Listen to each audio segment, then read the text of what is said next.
Olá, pessoal! Em agosto de 1883, São João Bosco sonhou que viajava pela América do Sul, continente que nunca havia visitado.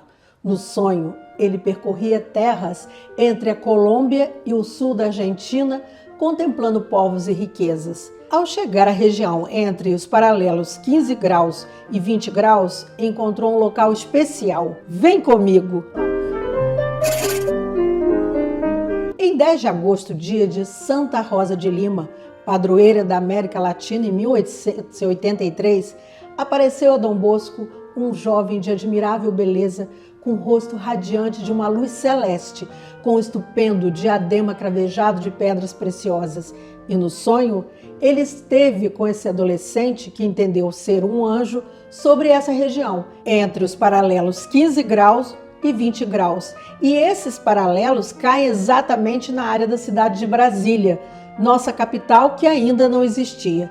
Esse é o motivo pelo qual o sonho é considerado profético e também razão pela qual Dom Bosco é o copadroeiro de Brasília. Ele narra: entre os graus 15 e 20 havia uma enseada bastante longa e bastante larga, que partia de um ponto onde se formava um lago.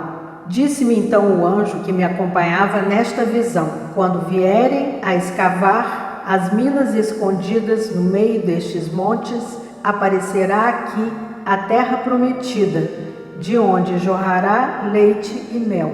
Será uma riqueza inconcebível. 77 anos depois daquele sonho, era inaugurada no Planalto Central brasileiro a cidade de Brasília, exatamente no intervalo de coordenadas geográficas faladas na visão de Dom Bosco. Curiosamente, os salesianos foram os primeiros a estarem na construção da capital federal. Dom Bosco foi tido como um visionário.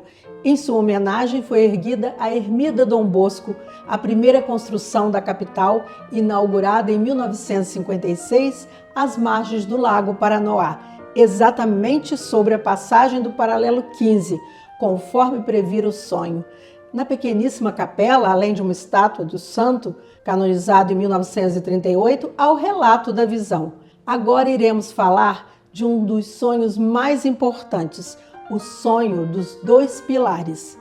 Os dois pilares que sustentam a Igreja. Em 26 de maio de 1862, Dom Bosco prometeu aos jovens que lhes contaria algumas coisas bonitas no último dia do mês. Em 30 de maio, ele contou: eu quero lhes contar um sonho. Imaginem estar comigo na praia do mar, ou melhor, em uma rocha isolada e sem ver nenhum outro espaço na terra, exceto o que você vê sob os seus pés. Em toda aquela vasta superfície das águas, uma inumerável multidão de navios ordenados para a batalha, cujas proas são terminadas por uma tribuna de ferro pontiagudo como uma flecha. Estes navios estão armados com canhões, carregados com rifles, outras armas de todos os tipos, materiais incendiários e até mesmo livros, e avançam contra um navio muito maior e mais alto que todos eles, tentando acertá-lo com o bico. Naquele navio majestoso e totalmente mobiliado, muitas naves espaciais estão à mão, que recebem sinais de comando dela e realizam evoluções para se defender das frotas opostas. O vento está contra eles e o mar agitado parece favorecer os inimigos.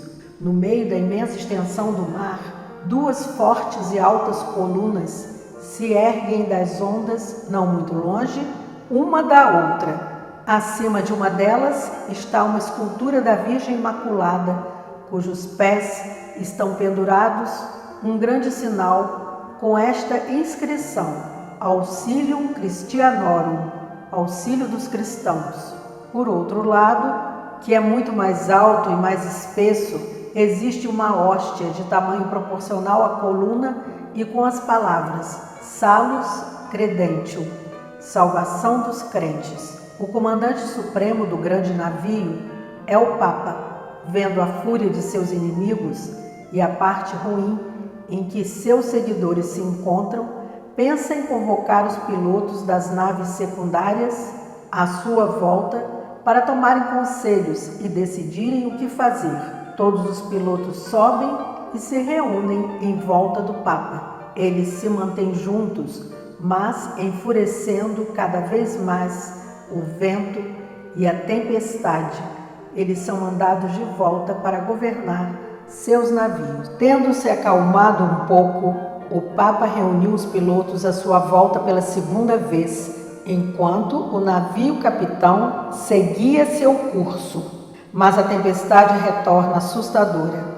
O Papa está no leme e todos os seus esforços são direcionados para trazer o navio no meio daquelas duas colunas, do topo das quais, ao redor, há muitas âncoras e grandes ganchos presos a correntes. Todos os navios inimigos se movem para atacá-lo e tentam de todas as maneiras pará-lo e submergi-lo com materiais incendiários e que tentam jogá-los a bordo. Os outros, com as armas, a luta torna-se cada vez mais acirrada. O grande navio avança seguro e francamente em seu caminho. Às vezes acontece que, golpeado, abre uma grande e profunda fissura, mas assim que é feita, sopra um vento das duas colunas e os vazamentos se fecham novamente e os buracos são bloqueados.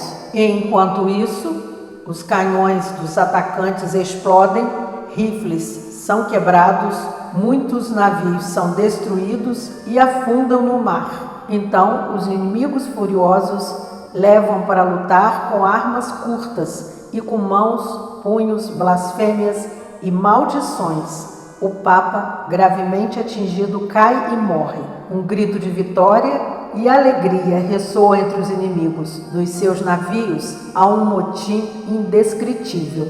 No entanto, assim que o Papa morreu, outro Papa assumiu o seu lugar. Os opositores começam a perder a coragem. O novo Papa, batendo e vencendo todos os obstáculos, leva o navio até as duas colunas e chega no meio deles, amarra-o com uma corrente que pendia do arco para uma âncora da coluna na qual a hóstia estava, e com outra corrente que pendia a popa do lado oposto. A outra âncora é pendurada na coluna da Virgem Imaculada. Então ocorre uma grande reviravolta.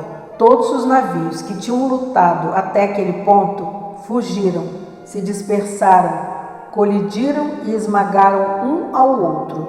Alguns navios que lutaram bravamente com o Papa são os primeiros a se ligarem a essas colunas. No mar, uma grande calma reina. Neste ponto, Dom Bosco perguntou ao padre Rua o que ele achava do conteúdo desse sonho. Ele respondeu: "Parece-me que o navio do Papa é a Igreja, da qual é a cabeça. Navios, homens, o mar, este mundo. Aqueles que defendem o grande navio são os bons, afeiçoados à Santa Sé. Os outros, seus inimigos, os que tentam destruí-lo com todo tipo de armas. As duas colunas são a devoção a Maria Santíssima e ao Santíssimo Sacramento da Eucaristia." Dom Bosco acrescentou: "Você disse bem, navios inimigos são perseguições. Problemas muito sérios estão sendo preparados para a Igreja. O que tem sido até agora é quase nada comparado ao que vai acontecer.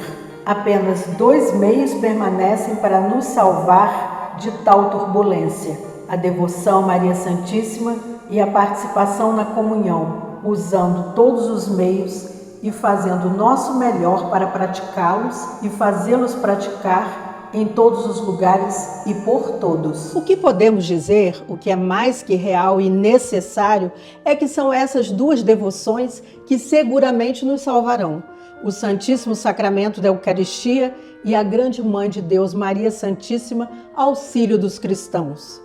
Até o próximo capítulo.